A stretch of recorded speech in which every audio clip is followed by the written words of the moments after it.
The Chargers looked like they were going to find a way to lose late, but Justin Herbert and the offense found a way to break through and get the win in Houston. You are Locked On Chargers, your daily podcast on the Los Angeles Chargers, part of the Locked On Podcast Network, your team every day.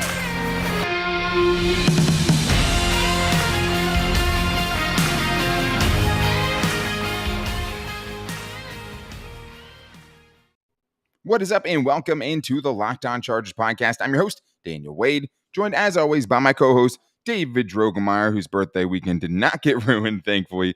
We've been covering the Chargers together for 6 seasons now, but we're in our 5th season as the host of the Locked On Chargers podcast, bringing you your team every day. Thank you guys so much for making this your first listen on this Locked On Chargers post-game show. To make sure you never miss the show, go subscribe to the Locked On Chargers YouTube channel, and also follow the show for free on all platforms wherever you get your podcast from. But David, for me in this one, it was the Chargers offense breaking through after a really frustrating offensive drought at the end of the game. They find a way to get somewhat of a killer instinct after failing the couple of drives beforehand and going down with a big-time drive to seal this game. Justin Herbert leading the way, and he was excellent again. Austin Ekeler looking great in this game too, but obviously still some questions about the Chargers offense that we didn't get answered in this one. But it also came up because of the defensive play that was made towards the end of the game. The Chargers defense was reeling, but somehow found a way to hold the Texans to a field goal, not relinquish the lead, which I thought for sure was going to happen as the Chargers were in full-on charging mode.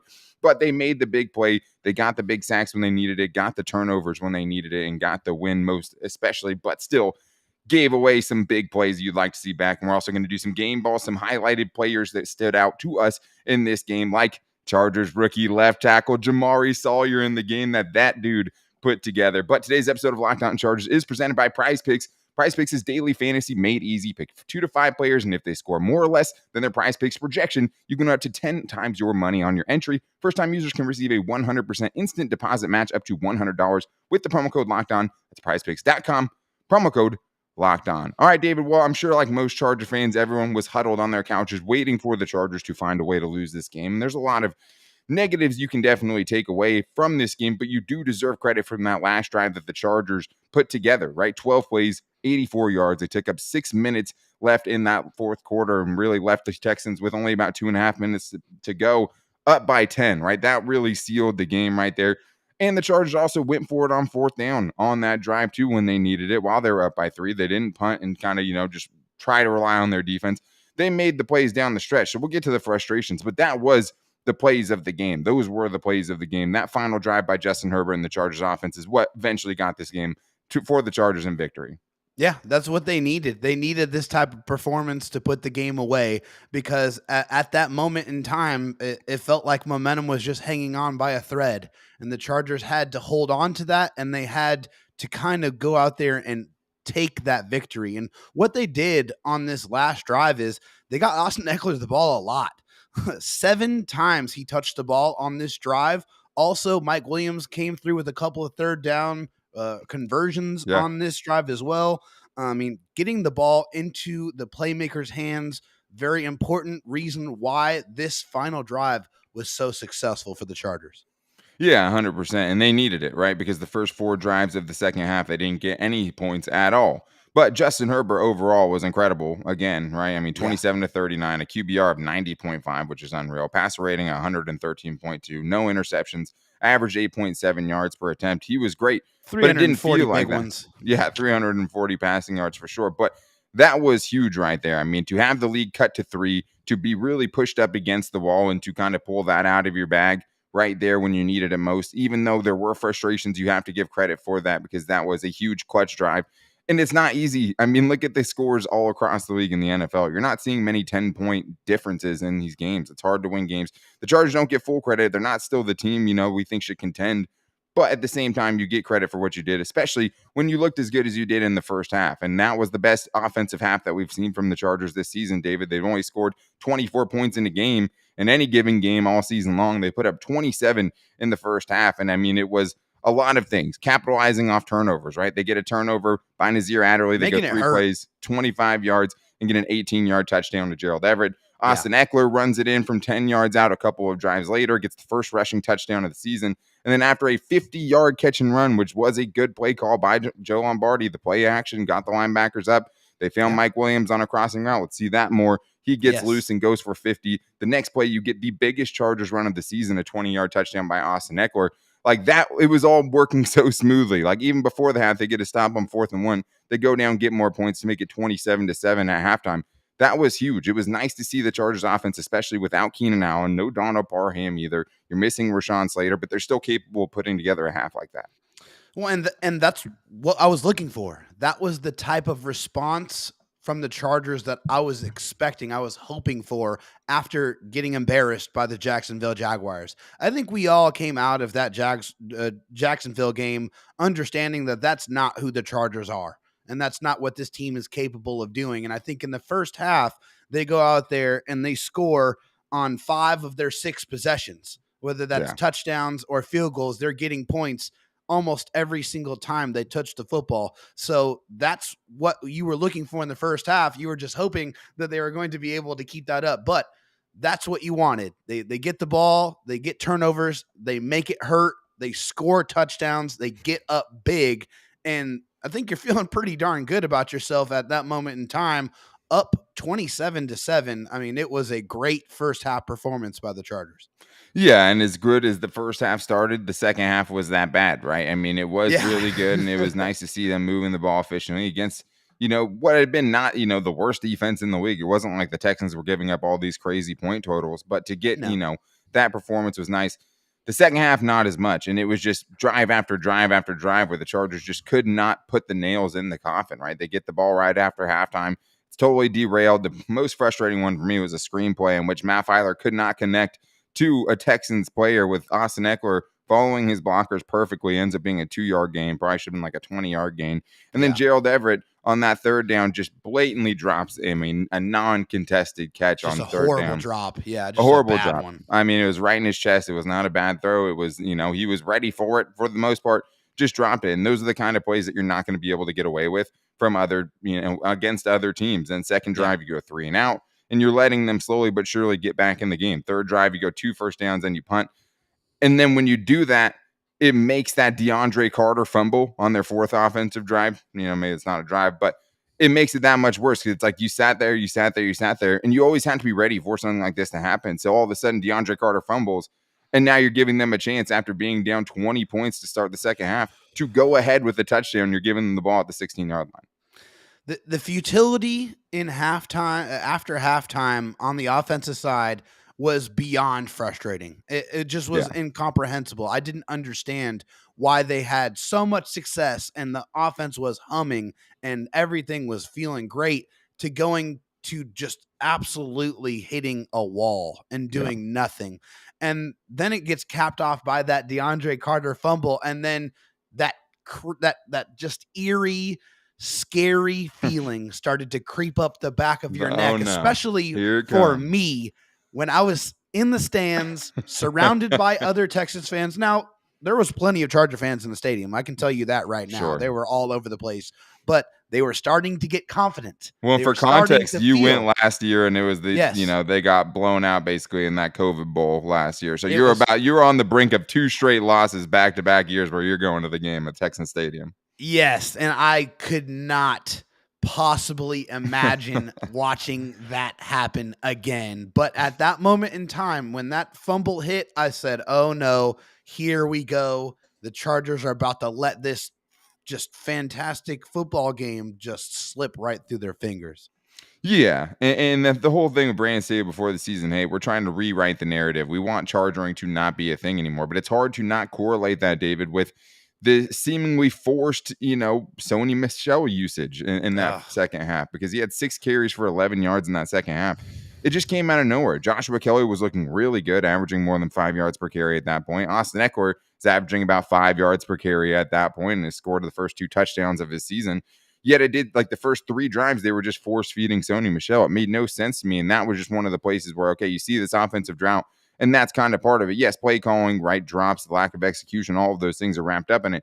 But that one seemed weird. I mean, tomorrow's buy or sell might have to be, running back by committee's got to go buy or sell that. But we will talk more about Austin Ekeler's electric game later on when we talk about the standout performances, because he did great.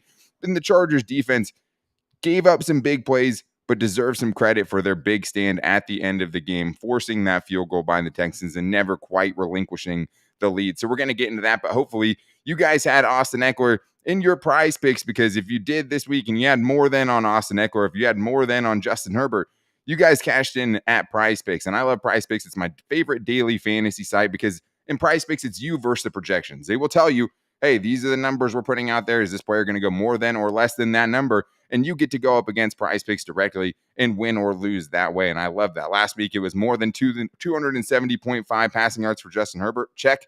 Or more than 49.5 rushing yards for Austin Ekeler. Double check there if you guys stack the Chargers on that one. But basically, you can pick 2 to 5 players. If they go more or less than their Prize Picks projections, you win. You can win up to 10 times your money on any entry. And Prize Picks offers projections on pretty much every sport, not just the NFL. You can also go MLB, MMA, golf, college football, or whatever. But the best thing is safe and fast withdrawals. And right now, you guys can go download the Prize Picks app or go to prizepicks.com to sign up and play daily fantasy sports. First-time users can get a 100% instant deposit match up to $100 with the promo code Locked On. That means if you deposit $100, they'll give you a free $100. If you deposit $50, you'll get $50. So don't forget to enter the promo code Locked On and sign up for an instant deposit match up to $100.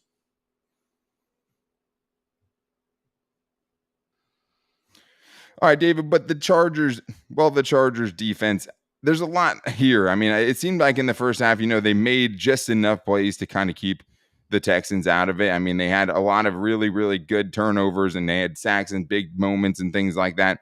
But the biggest play by the Chargers defense came after they were reeling. I mean, they'd given up 2 straight touchdown drives.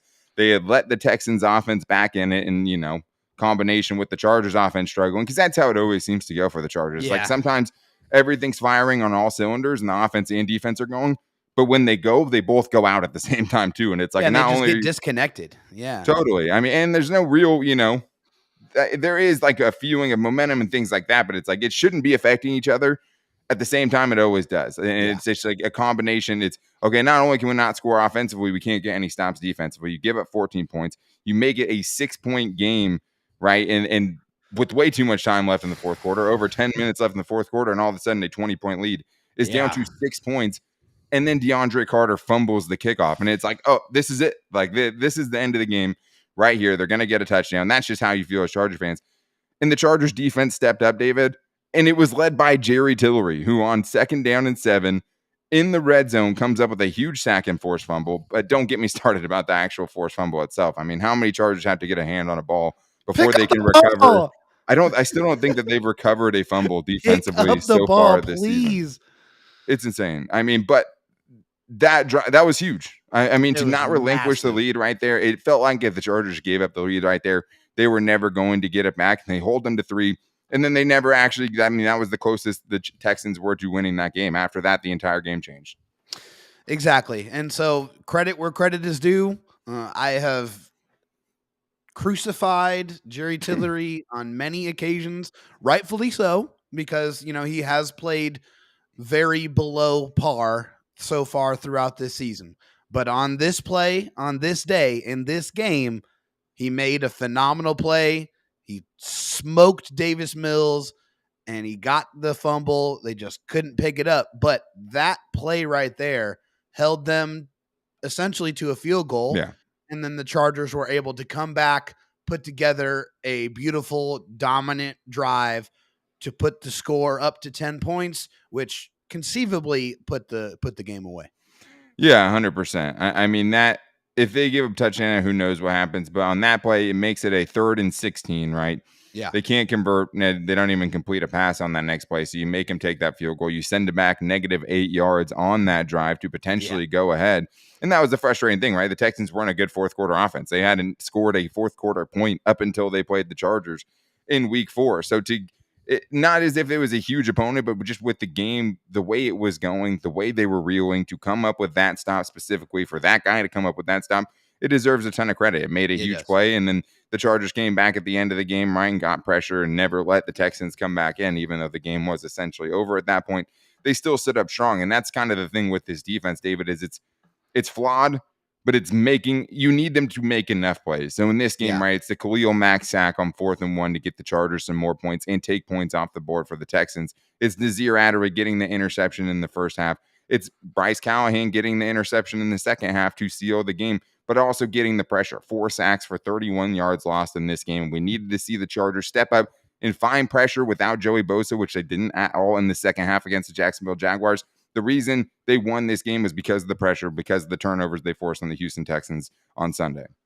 I like the way the defense was flying around for the most part. Honestly, from what I saw Kenneth Murray just run into the guard like a battering ram on a couple of different occasions. Like, he looks healthy. I mean, he looks like a different player. I got to give him some credit. He looked pretty good out there. Khalil Mack, when everybody was kind of doubting him and what he was going to be able to do out there without Joey Bosa, still made his presence felt. He had a huge sack on a Davis Mills rollout on a fourth down, I believe. Yeah. And he just crushed him, threw him to the ground, and that was the end of the play.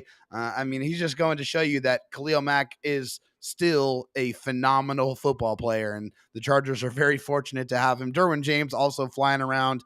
He had 6 targets. He only allowed 3 receptions for 3 yards. So Derwin James doing Derwin James-like things. Also, I love watching Asante Samuel Jr. tackle one-on-one in the open field. That dude squares up, gets guys on the ground. He rarely lets them get away. It's beautiful. It's like Derwin James closing. Like, he is a perfect example of what that's supposed to look like because he sees it. Asante Samuel Jr., man, is playing some phenomenal football through the first 4 games of the season. Yeah, and I mean, with him, I mean, it's nice to see it going the right way, right? Because he doesn't often wrap up. He did better in this game doing it, but I mean, seeing him with that confidence, I mean, he had 2 tackles for loss that I can remember in this game, just on short passes that he was just there instantly and not giving up that free, easy 5 to 7 yards the Chargers always seem to be willing to give up. He didn't have that when he came back from his second concussion last year. And yes, he does give up a touchdown this game, really with good coverage on Brandon Cooks on that last, touchdown drive by the Texans. But it seems like his confidence keeps growing, and that is a great sign for the Chargers. J.C. Jackson, on the other hand, not as good of a game, does get beat on a big play, and that is the one thing with this Chargers defense, because they did good taking the ball away. They got decent pressure in this game for most of it, right, and got the sacks they needed. They ended up going, forcing the Texans to 3 of 12 on third down, which is a really, really good percentage. 33% on third downs is a good mark for the Chargers defense. Yet it still became close, David, and it became close because of big plays allowed by this Chargers defense, and still being concerned about this rush defense, because in this game, Dameon Pierce goes 14 carries for 131 yards, 9.4 yards per carry. Most of that coming on a 75-yard touchdown run. How does this happen every week? This is 3 weeks in a row now. We've seen the Chargers give up a 50-plus yard run.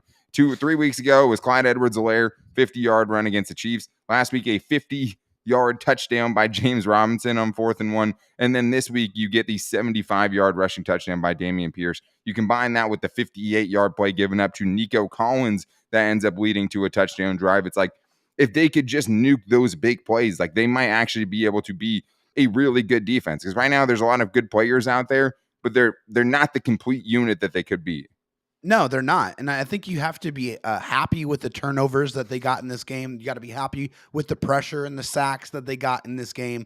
But you're not satisfied because it wasn't a complete performance. They had a couple of lapses in their defensive scheme today. I mean, they allowed the big run again, and they allowed that big pass to really swing the momentum back in the Texans' favor. And, they score off of that. So you can't allow that to happen against better football teams, because they're going to capitalize on that change of momentum. The Chargers did not have a complete performance in this one. I think it's, cause for some optimism about what they can be, but they are not completely there yet. They definitely have some things to clean up, and they just have to be more consistent series in and series out. Yeah, and I mean, the Chargers offense has to help them out too, right? Because these quick drives in the second half, leaving the defense on the field for so long in the second half, it's not a recipe for success. And these big plays, not only, will they come back to haunt you in other games? They already have come back to haunt you against the Chiefs, right? And against the Jaguars. These plays have already doomed you in other games. So it's just those big plays. I mean, Nazir Adderley, not good on either one of those plays. He did get the interception in this game, but took a poor angle on the big touchdown that tackle on that 75-yard run. If he even attempted one, man, he didn't even get a hand on him. And there's other guys to play him on that. A lot of guys out of position on that play. That's a big hole to try to take that dude down one-on-one. But Also, J.C. Jackson and him getting beat on that 8-yard pass to Nico Collins, like all that stuff, it has to stop. I mean, especially if you're the Chargers defense and giving that up to the Houston Texans. Many better offenses you're going to play, many better quarterbacks you're going to play, and you're going to need better than that next week when you're going up against a legitimately really, really good rushing attack with the Cleveland Browns. But there were a lot of highlights from this game too, David, even with the negatives. And the biggest one to me, literally and figuratively, is Jamaree Salyer, who went out there and played a whale of a game at left tackle. I don't remember him giving up a single pressure in this one. And for the 6th-round rookie to come out and do that, like, that's a unicorn. Tom Telesco never really hits on offensive linemen historically. This is a 6th-round pick that just went out and did that in his first game. But the unicorn of protein bars are Built Bars. Built Bars are my favorite protein bar, and I have to tell you guys about that because I haven't talked about it in a while, and now I'm getting hungry and forgot about how hungry I get during these. I should have grabbed one before the show. But the thing about Built Bars I love the most are the variety of flavors that you can get. It's not only just the regular Built Bars, it's the Built Puffs, it's the Built Granola Bars, where you can go white chocolate, blueberry Built Granola Bars. And most of the Built Bars themselves have about 15 grams of protein and around 150 calories while being loaded with fiber and being very low on sugar and very low on carbs. I mean, Built Bars are the unicorn of the protein bar game. You can go with cookies and cream. You can go peanut butter brownie. You can go so many different great flavors, and you can go with one of the boxes where they'll let you try all the different Built Bars that you want so you can figure out which one's your favorite, because I promise you, you will find a favorite one. But what's great about Built Bar is that all their bars are made with collagen protein, which your body absorbs more efficiently and provides tons of health benefits. Eat something that tastes good and is good for you. Eat the protein bar that tastes like a candy bar, and go to Built.com and use the promo code LOCKED15 to get 15% off your order. That's promo code LOCKED15 for LOCKEDON15 for 15% off at Built.com. The Chargers as a team had some shaky moments, David, but I don't think that should take away from some of the great performances that we saw individually from some of the Chargers on Sunday, including Jamaree Salyer. And it's funny, David, because this is a 6th-round guy who's converting to be a guard. He ends up getting a game ball from Brandon Staley after the game. I'm going to go ahead and give him the Locked On Chargers seal of approval on a game ball from us as well, because, David, we were very excited for Jamaree Salyer. And I mean, as messed up as it sounds, I think a lot of that was just the Chargers deciding, hey, we're not just going to keep continuing to roll Storm Norton out there and hope that it gets better, right? We're going to make a change and see what happens. That change was super positive, David. Not only did the Chargers really give up no sacks, I'm not counting that awkward Herbert slide as a sack. I mean, the Chargers offensive line was good. I don't remember him giving up any pressures. The Chargers had their best running game of the season, and, Trey Pipkins, the right side, deserves a lot of credit for that as well. But, David, I mean, for as optimistic as I was about Jamaree Salyer, about this move, a guy who played left tackle in college, but they decided he was a guard so early in camp, we never really saw him there. I could have never anticipated this performance. What a show that dude put on in his first ever NFL game, his first ever NFL reps. He's playing left tackle in the NFL, and that dude just had a performance of a lifetime. He was fantastic. And Jamaree Salyer, ever since I watched tape on him before in the draft process, I was immediately a high on him. I was extremely excited that the Chargers were able to get him in the 6th round. I had a 3rd, 4th round grade on him when I watched him. And I think now people are finally starting to see why after this type of performance. Now, let's also acknowledge the fact that the Chargers did a lot to scheme up some help for him for sure. They definitely used a lot of motion. They used some chips from the tight ends, from the running backs. But even with that being said, every one-on-one opportunity that he had, he more than handled throughout the entire football game.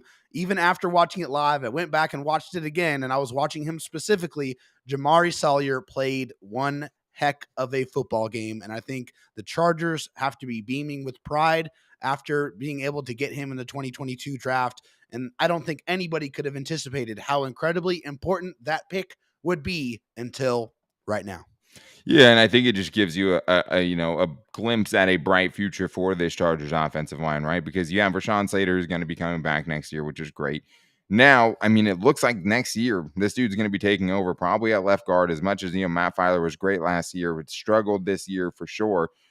But when you have that dude, how do you keep him on the bench, right? Like it just makes the most sense for this dude to come in, and he's doing what he's doing at tackle right now, right? Like, and he's definitely more fit to be a guard. But he also played left tackle at a national championship level last year for Georgia. But just to see him do that, to shut it down, because like there were just like true pass pro sets where he just wasn't getting moved at all, like was just like handling it with ease. And this was a very good kind of warm-up game, for Jamaree Salyer. Next week, he could be going up against Myles Garrett, right? And he could be going up against Javian Clowney if those dudes come back next week. So this was a good kind of warm-up game for that. But I mean, passed the test with flying colors. And another guy, David, offensively, that definitely, got helped by that was Austin Ekeler, who looked again like Austin Ekeler. That washed guy Austin Ekeler, which seems to be going around on Twitter, which is just absolutely insane to me that anyone thinks that it's that dude's fault. Yeah, 100%. I mean, that dude is still a difference maker.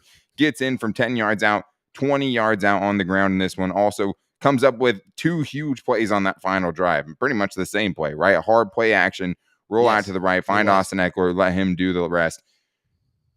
Gets the 4th down conversion, gets the touchdown to ice the game, dives for the pylon. And like, he's such a good dude. Like, it was so great to see that from him. Averages 4.8 yards per carry in this game as well. I mean, this is the best game of his season so far. And I think, paying off a lot of fantasy owners too, who took him in the first round. I was about to say, I know the fantasy owners will probably get a little antsy that he hasn't, seen the end zone through the first 3 games. Well, he made sure to make up for that with a 3 times hat trick. 3 guitar solos here in this game for Austin Ekeler, and he was all over the field. He was, like I told you earlier, he was heavily involved in that key, crucial drive that the Chargers put together towards the end of the game to eventually punch it into the end zone and bring it to a 10-point lead.